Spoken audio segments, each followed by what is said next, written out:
ये गुलाब जामुन नहीं बल्कि ये है रसभरी मिठाई, जो अपने नाम की तरह रस से भरी हुई मज़ेदार सी होती है। माशाल्लाह बहुत ही कमाल की तैयार हुई है। बिस्मिल्लाहिर्रहमानिर्रहीम। अस्सलाम वालेकुम व्यूअर्स, विलेज हांडी रोटी यूट्यूब चैनल पे आपको खुश आमदीद। आज मैं फिर हाज़िर हुई एक नई और बहुत ही फेमस रसभरी मिठाई की रेसिपी के साथ।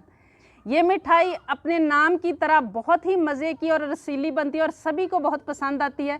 तो आज मैं आपको बताऊंगी कि इसको किस तरीके से आप घर में मौजूद चीज़ों के साथ बहुत ही आसान से तरीके से बना सकते हैं। बस आपने वीडियो को एंड तक देखना है, लाइक और शेयर ज़रूर कीजिएगा। चैनल पे नए हैं तो सब्सक्राइब कर लें। तो चलें रेसिपी शुरू करते हैं।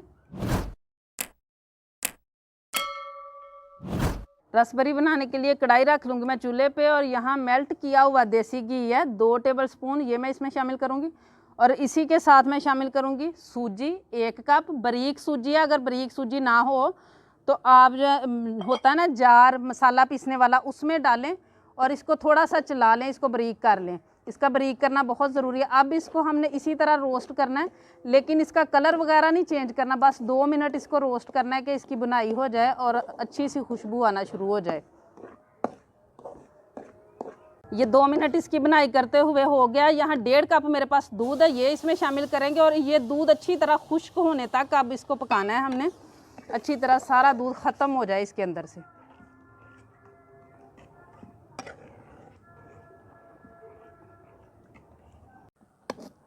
ये देखें, ये सारा दूध खुश्क हो चुका है और ये बिल्कुल डो की तरह बन गया।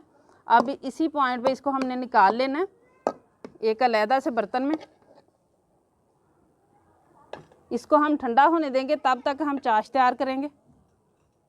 कढ़ाई को दोबारा से रख लेंगे हम चूल्हे पे, और यहाँ मेरे पास मेजरिंग कप के साथ 1 कप मैंने यहाँ पे पानी का लिया है, और 1 कप ही मेरे पास चीनी है। 2 अदद इलायची हैं जिनको मैंने खोल लिया है, ये इसमें शामिल करेंगे। और चीनी को हम मुसलसल हिलाते हुए जब तक अच्छी तरह से ये मिक्स ना हो जाए तब तक हम इसको पकाएंगे। और एक तार वाली हमने इसकी चाशनी बनानी, बस थोड़ी सी गाढ़ी करनी है। मैं आगे चल के आपको बताती हूँ कितनी गाढ़ी हम करेंगे। चाश बहुत अच्छी तरह पक चुकी है, इसको हमने एक तार वाली चाशनी बनाना। बस इस तरीके से जब हम करें तो चिपचिपा सा महसूस हो, जैसे हमारे हाथ को जो है ना वो शहद लगाओ, बस इसी तरह की हमें चाहिए। और यहाँ मैं आधा नींबू का रस इसमें शामिल करूँगी, ताकि ये जो है ना इसमें दोबारा से क्रिस्टल ना बने। और अब इसको हम नीचे उतार लेंगे। चाश रेडी है। अब इसके बाद हम अगला काम करते हैं। अब ये डो जो है ये ठंडी हो चुकी है। अब इसमें हम बाकी चीज़ें शामिल करेंगे। यहाँ पे मेरे पास है खुश्क दूध, ये 4 टेबलस्पून है, ये मैं इसमें शामिल करूँगी। ये बस चाय वाला नहीं होना चाहिए, बाकी आप किसी भी ब्रांड का इस्तेमाल कर सकते हैं। मैदा है 2 टेबलस्पून, ये इसमें शामिल करूँगी।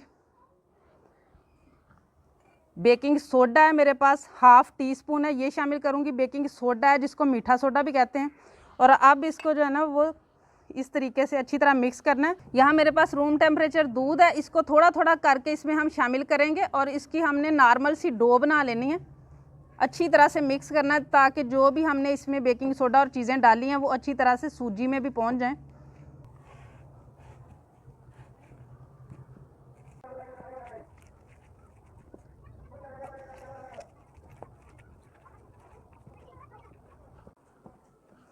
ये देखो बहुत सॉफ्ट सी डो जो है ना वो हमने बना ली है। 4 टेबलस्पून के करीब दूध लगा है। इतनी बनाने में कम या ज़्यादा हो सकता है, लेकिन आपने इस तरीके से नरम सी डो बनानी है।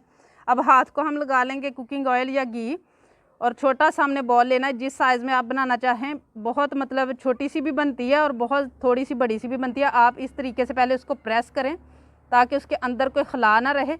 उसके बाद हम इसको बॉल बनाएंगे। पहले इस तरीके से दोनों हथेलियों के अंदर करके,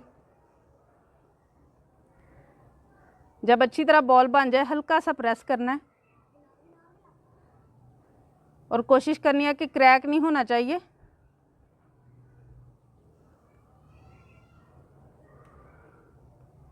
इसी तरीके से बाकी भी बनाते जाएंगे।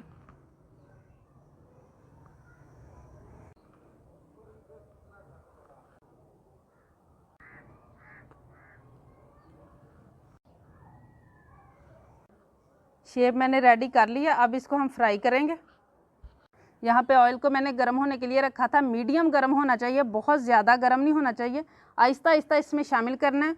और अभी हमने इनको बिल्कुल टच नहीं करना, जब तक कि ये नीचे इनके जो है ना वो अच्छा सा कलर ना आ जाए तब तक बिल्कुल टच नहीं करना, वरना ये टूट जाते हैं सारे। और इसमें बहुत ज़्यादा शामिल नहीं करने, नॉर्मल से शामिल करने, वरना ये ख़राब हो जाते हैं, टूट जाते हैं। अब इनको इसी तरह हम पकने देंगे मीडियम आग पे। इनको पकते हुए 2-3 मिनट हो चुके हैं। अब इस तरीके से चम्मच ले लेना, कोई तीखे मुंह वाला, और उसके साथ आहिस्ता से जो है ना वो इनको नीचे से हम ऊपर करेंगे। ये देखें माशाल्लाह, ये देखें। और इसी तरह इस साइड से भी हम कलर आने देंगे।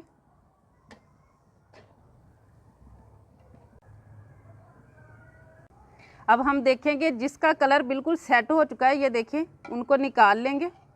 और अभी ऐसे ही जाली पे ही हम निकालेंगे। अभी डायरेक्ट इसको चाश में नहीं करना, क्योंकि इनको थोड़ा सा ठंडा करके चाश में डालना है। चाश भी बिल्कुल ठंडी होनी चाहिए।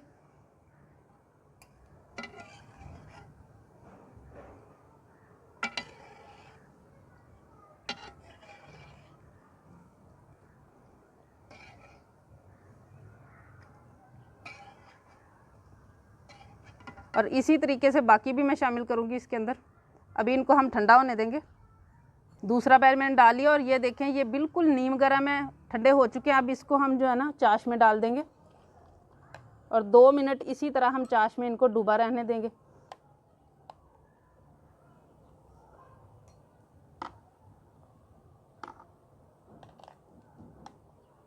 ये बैच भी रेडी हो चुका है। अब इसको भी हम चाश में डालेंगे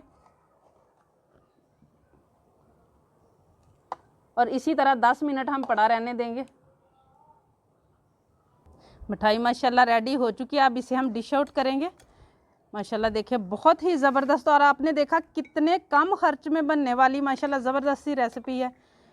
ज़रूर ट्राई कीजिएगा ख़ुद भी, और अपने मिलने जुलने वालों के साथ ज़्यादा से ज़्यादा शेयर भी ज़रूर कीजिएगा। माशाल्लाह ऐसी यूनिक जो रेसिपीज़ होती हैं ना, वो हम लोग समझते हैं बस हलवाई और ऐसे लोग ही बना सकते हैं, तो बहुत आसानी के साथ ये चीज़ें घर में भी बनाई जा सकती हैं। अब इसको ऊपर से गार्निश करेंगे, चाहे आप पिस्ते से कर ले, बादाम से कर ले, किसी भी चीज़ से। और मैं आपको चेक करवाती हूँ। ये देखें माशाल्लाह अपने नाम की तरह ये कितनी रसीली माशाल्लाह रसबरी। और मैं आपको खोल के भी दिखाती हूँ। माशाल्लाह देखिए कितनी ज़बरदस्त लुक है, अंदर से भी बिल्कुल पकी हुई और दानेदार, इतनी ज़बरदस्त। मैं इसकी गार्निश पिस्ते से करूँगी, आप किसी भी चीज़ से कर सकते हैं, नारियल से कर सकते हैं, बादाम से कर सकते हैं, जो भी आपको पसंद हो। आजकल माशाल्लाह गर्मी का जो ज़ोर टूट चुका है और बहुत ही ज़बरदस्त मौसम हुआ है बारिशों वाला, तो ऐसे मौसम में कुछ ना कुछ मीठा खाने को दिल करता है। तो आप ये आसान सी रेसिपी घर पे ट्राई करें, खाएं, इंजॉय करें। माशाल्लाह बहुत ही कमाल की रेसिपी बनती है। उम्मीद है आप लोगों को बहुत ज़्यादा पसंद आई होगी। इसे ज़्यादा से ज़्यादा शेयर कीजिएगा, लाइक कीजिएगा, कमेंट बॉक्स में अपनी कीमती राय का इजहार ज़रूर कीजिएगा। चैनल पे नहीं है तो सब्सक्राइब कर लें, बेल का आइकन प्रेस कर लें, ताकि इसी तरह की हर अच्छी रेसिपी का नोटिफिकेशन सबसे पहले आप तक पहुँचे। अगली वीडियो तक के लिए विलेज हांडी रोटी की तरफ से अल्लाह हाफिज़।